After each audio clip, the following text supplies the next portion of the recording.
Merci Monsieur le Président, mes chers collègues. Cet amendement a pour but de rétablir la justice et l'équité dans ces scrutins des municipales. Les deux tours d'une élection ne sont pas deux élections, mais une seule.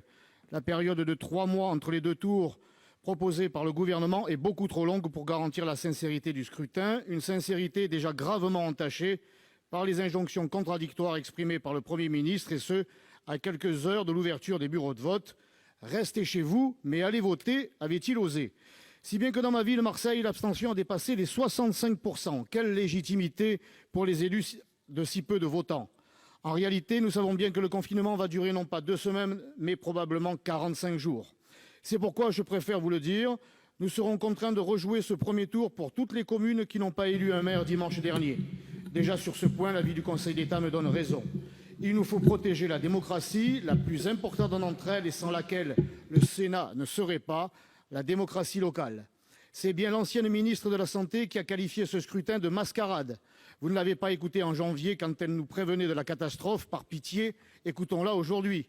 Dans une situation d'unité nationale, la polémique n'a pas sa place, certes, mais la vérité, elle, est inévitable. Et la vérité, c'est que cette catastrophe sanitaire est la honte de ce gouvernement, car il savait et n'a rien anticipé sur la fermeture des frontières, ni sur la production de masques.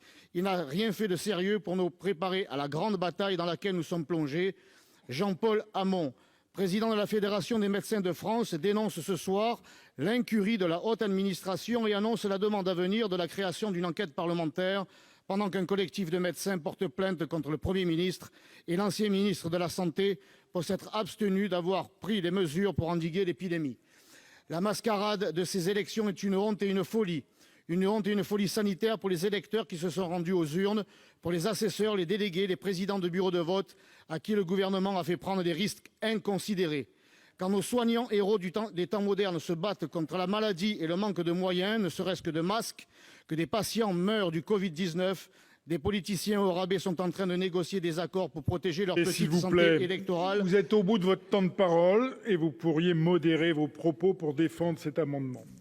Vous pourriez me laisser m'exprimer, Monsieur le Non, Président, dans une situation... Votre temps est malheureusement écoulé. Vous me refusez quelques secondes dans une situation comme celle-là. Écoutez, vous reprendrez la parole en explication de vote. Vous n'avez plus la parole, monsieur. Mes chers collègues, vous appliquez Monsieur Ravier, je vous rappelle à l'ordre, s'il vous plaît. Monsieur Ravier, vous n'avez plus la parole. L'amendement 81 de Monsieur Masson tombe. Le 82 tombe. Nous en venons à... Monsieur Ravier, s'il vous plaît. Nous en venons à l'amendement numéro 80.